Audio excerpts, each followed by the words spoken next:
What's up YouTube, KS Gun Guy. Thanks for joining me in early 2017. I'm excited to show you another great polymer striker fired firearm. This is the Walther PPQ M2. What makes this so great? Well, there are a lot of things that make this great. We'll talk in this review not only about the specs, the dimensions of this firearm, but also some of the unique features and some of the reasons why a lot of folks, a lot of reviewers especially, use this as a model for certain things like the trigger pull as well as the ergonomics. So we'll talk about all this throughout the review, and of course throw in a little bit of shooting as well. And a moment of transparency, when I took this to the range and shot it to get a little bit of footage for the review, one of the camera angles was not very good, so this is kind of at the top of one of the pictures, but I only have so much of a budget for bullets, so I couldn't go back and do that again in time to make this review. But I've put about 300 rounds through this so far, and it's been a fantastic shooter. So I'll wheel in that footage in just a little bit. So let's talk about the specs of the PPQ M2. From a length standpoint, it's 7.1 inches. Height, it's 5.3 inches. From a width standpoint, it's 1.3 inches. The barrel length on this is 4 inches. The weight is 24.5 ounces, so it's a pretty light firearm. Now, one of the really big features of the PPQ, and spoiler alert, this is really why a lot of folks use the PPQ as the model for other striker-fired firearms. It's the trigger, and all of these specs, of course, come from the Walther website. Walther reports that the trigger weight or the trigger pull on this is 5.6 pounds, and the reset is 0.1 inches. So I'll kind of model what that looks like with this firearm, but a couple of other quick things about it. The finish on this is a tenifer finish, so it's going to be a very durable, robust finish on the slide. Things that come with the firearm, it comes with kind of the usual accessories that you would expect in a modern polymer striker fired firearm. Of course, it does come with 2 steel magazines. Both of these are 15-round magazines. I always wish that firearms would come with 3 magazines, because a lot of times these can be pretty expensive, and I haven't shopped around for Walther magazines, but I imagine they're going to be somewhere in the high 30s to maybe even $50 range. I'm ballparking there. Again, I haven't really researched that. Haven't had a need to go out and get more magazines, but these tend to be pretty pricey. So it only comes with those 2. Now it does come with back straps, so if the gun doesn't quite fit your hand for whatever reason, you've got a bigger hand or a smaller hand, you do have some options there. Of course, you've got a small back strap. We've got the medium that comes on the firearm, and then you've got the large back strap with a little bit of extra meat up top to sit right under the top of the frame and the slide. It does also come with a mag loader. I don't usually find these to be very helpful. I don't think they do that great of a job. But if you really need a magazine loader, it's kind of nice that this comes with it. A lot of the firearms these days do. So that's what you can expect in the box, along with the lock that pretty much everybody uses as a paperweight or weighs down the trash can a little bit before you throw it out. And that is pretty much it. Then your standard plastic case, but again, it's nice to get those normal everyday features that you would find with a polymer striker fired firearm. So some other features, overall features of the gun. Now this is the M2. This is the second release of the PPQ. The first PPQ that is similar to this came out, I think, in 2011 or right around there. And in 2014 they released the M2. And the biggest difference between the two, and I'm sure there are some other subtle differences, though in my research the really big thing is the magazine release being an American style thumb release here, And it is a positive thumb release. It really does chuck the magazines out, which is really nice. The original model came with the European paddle style holsters that's more reminiscent of things like HKs, like maybe the VP9 or the P30, that sort of thing. I actually like the European mag release. That doesn't bother me a bit, but either way works just fine. Couple of other things, it does have your slide release, and the slide release is ambidextrous. Your magazine release actually is ambidextrous. You have to do the work yourself to switch those out, but it is ambidextrous, so it's nice that you've got those options for left-handed shooters. The sights on it, it does have a 3-dot white sight setup there. Now these are polymer sights, which is a little bit of a bummer. I was kind of surprised when I read this. These almost feel like steel, but they really aren't. They do have a nice ledge on them. That's fine for doing one-handed manipulations, but I always say that the polymer sights, like standard Glock sights, have a tendency to break. So it might be worth looking into switching out sights if you're going to go with something like the PPQ. And I'll talk a little bit more about value here in just a little bit, because sights, of course, add to the bottom line there. So. And then we've got our takedown lever, and the takedown lever, I will take this gun apart in the video very, very briefly, and in a moment of transparency. I do find that this particular firearm is a little bit more of a pain to take apart. It might be because I don't have a lot of practice with it, but it does have these takedown levers that you have to pull down, so I'll show you that in a moment. Another big thing about the PPQ is the ergonomics, and you'll see that there is a grip texture that, again, I think is very reminiscent of HK all around the grip, that is very well contoured, and I find that that the texture is good enough. It's a good texture. It doesn't beat up your hand. It's not too aggressive. It's subtle, but it definitely does the job. And if you're looking for more texture, one thing that also helps with this grip is the actual contour of the grip itself. For my size hands, at least, and I've got kind of average large hands, nothing too special. This fits very, very well with me. So the contours work really well, and again, it's why I didn't feel a need to change out the back strap, because this sat well in my hand. So they did a great job with the ergonomics of the firearm. A couple of other things, it does have slide serrations on the front and the back. I will say I'm not a terrible fan of the Walther insignia right here. I think it takes away a little bit from the serrations on the front. Although if you're wanting to do one-handed manipulations, you can certainly do it. I kind of wish, and I think the logo is a little bit goofy, but whatever, it's not that big of a deal. I wish they had maybe put it somewhere here next to the PPQ. That way you could have your full serrations. Again, that's nitpicky, but I would have preferred to see that. It does have an accessory rail for lights, lasers, grenade launchers, things like that, which is kind of nice. So all in all, it's a well put together, well designed firearm. Again, I would knock it for the polymer sights. I'm not a fan of that, but otherwise, it's well laid out. Now, as far as disassembling the firearm, we'll attempt this on camera here. You do have to lock the slide back, and then when you do, you have to pull down on these tabs. Again, it's very similar to a Glock, and for me, in doing this behind the camera, it's a little bit of a challenge, but you do release the slide, and then you do have to pull the trigger, and then you just push the slide off, and we'll see if I can make that work. And it did go, so awesome. Maybe. There it goes.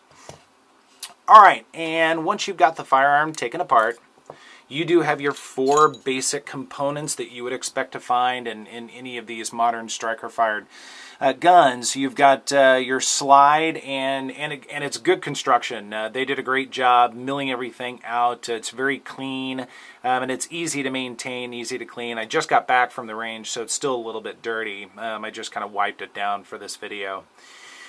And then you've got your guide rod and spring assembly. Now the guide rod is polymer, so if that means something to you, I don't know if I haven't really done any research to see if you can find steel rods. You probably can, but if polymers are concerned, that might be something to steer clear from. It is a flat recoil spring. I do like that. That tends to reduce the recoil a little bit on these firearms. And then you've got your barrel, standard barrel.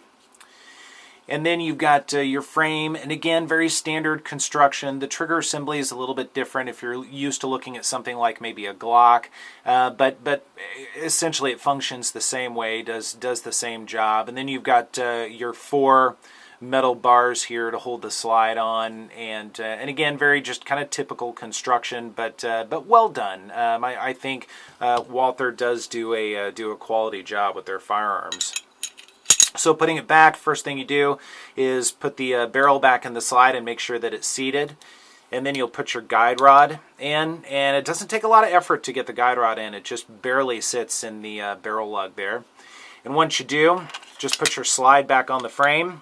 And again, see if I can do this from behind the camera. And then rack the slide and test for functionality, and we're good to go. So that's your disassembly. Now, the biggest thing about the PPQ and the PPQ M2, and this is what a lot of reviewers and a lot of folks model this over a lot of other firearms and compare this to other firearms, is the trigger. This is touted as being one of the best, and some people say the very best striker-fired trigger on the market. So, in my personal opinion, I'll give you my opinion of it after the shooting here in just a little bit. But as far as the trigger goes, it's a standard trigger with the safety lever or dingus on the trigger. It does have to be depressed to activate the trigger, very similar to a Glock and several other firearms out there like Springfield, that sort of thing. And once you do, it's a very clean uptake, very, very smooth. I definitely give credit or props to Walther for that. And once you hit your wall and the brake, it's a very clean brake. I do like this trigger quite a bit from a brake standpoint. It's audible, it's tactile, and it's right there. There's no mush in it or anything like that. And then the reset. The reset is right there, and there's just a tiny bit of uptake to come back to the wall again for your brake. Again, very audible and tactile. And the reset. It's a very clean trigger. So the PPQ and the PPQ M2 have great triggers, and the best way to tell how the trigger does is at the range. So let's take a look at a little bit of footage at the range.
Welcome back. I hope you enjoyed the range footage. The PPQ M2 is a sweet shooter. It's a lot of fun to shoot. It's a very smooth trigger, and I would agree with the other reviewers that it's top notch. Is it the very best out there? It's tough to say. There are a lot of great triggers out there, and people are sometimes more concerned with triggers or less concerned. It just kind of depends on how you like a trigger to feel, and you might want something a little heavier, a little bit lighter, or just have a different feel to it. But I think other things that go into good triggers or how a gun shoots, of course, is ergonomics. So this may be a very ergonomic gun for you. I find it to be quite comfortable to hold and to shoot. So I would imagine that this would be a lot of fun to shoot all day long if you've got the ammo budget to do so. So how does the PPQ stand up against some of its competition in terms of size? Well, we'll take a look at a couple of different options. Of course, we'll wheel in the Glock 19, and this is unloaded, although it does have an empty magazine that just fell out in it. I think I activated the magazine release there. So let's stack these up. I will put an empty magazine into the PPQ. Alright, so we'll light them up slide to slide, and the Glock is about 1/4 of an inch shorter than the PPQ. I don't have the specs with the Glock or the SIG over there with me right now, but the Glock is just a tiny bit shorter. And then from a height standpoint, with the flat magazines in the guns, again, I would say it's about 1/4 of an inch difference. And I think the biggest difference between the two is going to really be the width on it. The Glock is going to be a little bit more than 1/10 of an inch more narrow than the PPQ. So the Glock's got it kind of all the way around dimensionally from a size standpoint. And Glock has always kind of been that way. It's been unusually small and light in its class of firearms as far as the compact goes. So Glock's got a little bit of a leg up there. Now another option is the SIG P320 compact. So how does it stack up against the PPQ? So we're going to get a little bit closer now, and again I'm going to try and line these up slide to slide here. Here we go. So the SIG compact is going to be almost 1/2 an inch shorter. It is definitely shorter than the PPQ by a fair margin. But from a height standpoint, they are almost neck and neck. They stand about the same height. Both of them really have what I would call full-size grips, even though I know that that actual full-size firearms have a little bit more grip in them. I still consider these pretty full-size. From a width standpoint, these guys are going to be very, very close.